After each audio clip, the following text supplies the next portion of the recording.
कांग्रेस से हजारीबाग लोकसभा प्रत्याशी घोषित होने पर जेपी पटेल पहुंचे श्रीहरि नरसिंह का दरबार, पूजा अर्चना कर श्रीहरि का लिया आशीर्वाद।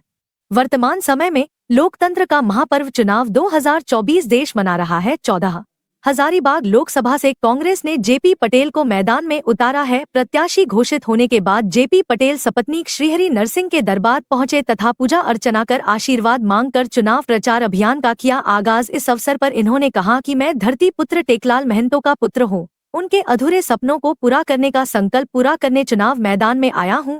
हजारीबाग लोकसभा विस्थापन, पलायन, पुनर्वास जैसी समस्या से जूझ रहा है। हजारीबाग लोकसभा क्षेत्र के लोगों का मुख्य व्यवसाय कृषि ही है। सिंचाई की समस्या जिस पर काम करने के लिए मतदाताओं से अपील कर रहा हूं और निश्चित तौर पर मतदाता इस पर विचार कर हमें विजयी दिलवाएंगे।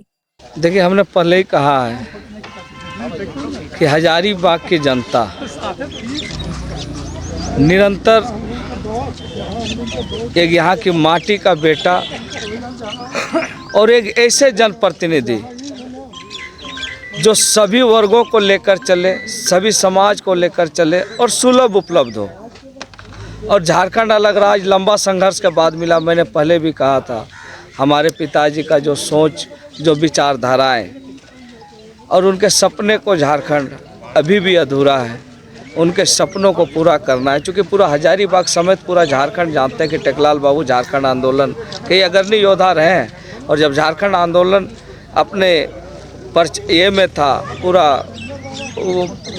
मतलब लहर, जो झारखंड आंदोलन अपने पीक में था, उस समय इस इलाके का वो नेतृत्व करते थे। निश्चित रूप से जो इलाका है आज हजारीबाग लोकसभा का सर्वांगीण विकास और आगे हम कैसे लोगों को, जो खास करके यहाँ पर विस्थापन, पुनर्वास, रोजगार और कई ऐसी है, जैसे ट्रेन भी है, लेकिन ट्रेन है क्या, पैसेंजर ट्रेन ढंग का नहीं है। बहुत सारी चीज़ें हैं। लोग आज हमारे पास बड़ी बड़ी कंपनियां, इकाइयां हैं, लेकिन हमारे लोगों को आज कोई सुधि लेने वाला नहीं है। निश्चित रूप से जनता से और बाबा नरसिंह के आशीर्वाद से जिस तरह से आशीर्वाद लोगों का मिल रहा है, निश्चित रूप से मुझे लगता है हजारीबाग में इस बार परिवर्तन होगा। आपने कुछ दिन पहले ही भाजपा का परित्याग किया, लेकिन जब भी भाजपा में आप रहे, लेकिन आपने कभी अपने गमछे का त्याग नहीं किया, हमेशा से हरा रखे। इसका उसी समय ऐसा लग रहा था जैसे आप मजबूरी में शायद वहाँ हैं और विचारधारा नहीं। देखिए, ऐसा है, वो ऐसा क्यों था? वो गमछा मेरे पिताजी का एक अपना पहचान था। और हमारी माँ ने जब 2011 का नॉमिनेशन नामांकन करने में जब उपचुनाव में जा रहा था, उसी समय पिताजी का एक गमछा मेरे कंधे में डाला और उस गमछा को मैंने अपना एक पहचान बनाया।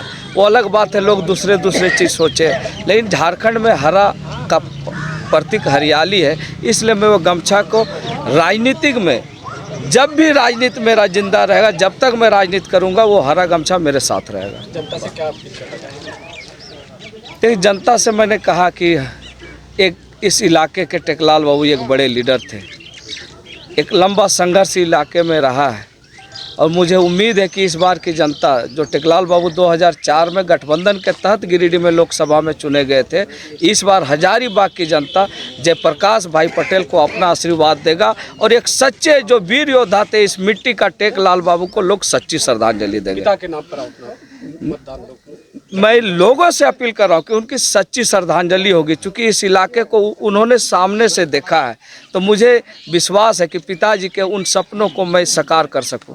ये जो इलाका है वो आपका मातृ इलाका है, आपकी जन्म यहीं पर हुई है, आपकी जन्मभूमि है। ये जो इलाका है, जो जितना लोकसभा क्षेत्र है, बड़ा ही समस्या ग्रसित रहा है और अभी आधुनिक भारत कहा जा रहा है। तो हजारीबाग को आधुनिक बनाने के लिए आपने भी कुछ सपना देखा होगा, तभी इस पद के लिए आपने दावा किया। वो क्या है आपके सपने में? देखिए, निश्चित रूप से रिसोर्सेज मेरे पास कभी कमी नहीं है, मिनरल्स की कमी नहीं है। हम अच्छे से अच्छे चीज़ों को यहाँ पर ला सकते हैं, अच्छे से अच्छे उद्योग लगा सकते हैं, हम लोगों को रोजगार से जोड़ सकते हैं। ये बात सच्चाई की है।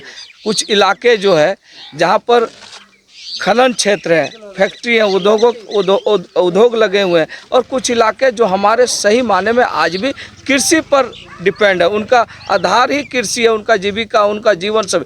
तो वैसे इलाकों में भी हम कैसे लोगों को अच्छे से अच्छे सिंचाई उपलब्ध कराएं लोगों को, और हम सिंचाई की व्यवस्था के साथ उस क्षेत्र में आगे बढ़वाएं, लोगों का कैसे अपना रोजगार हो सके अच्छा से, ये प्रयास रहेगा। जी बहुत बहुत धन्यवाद।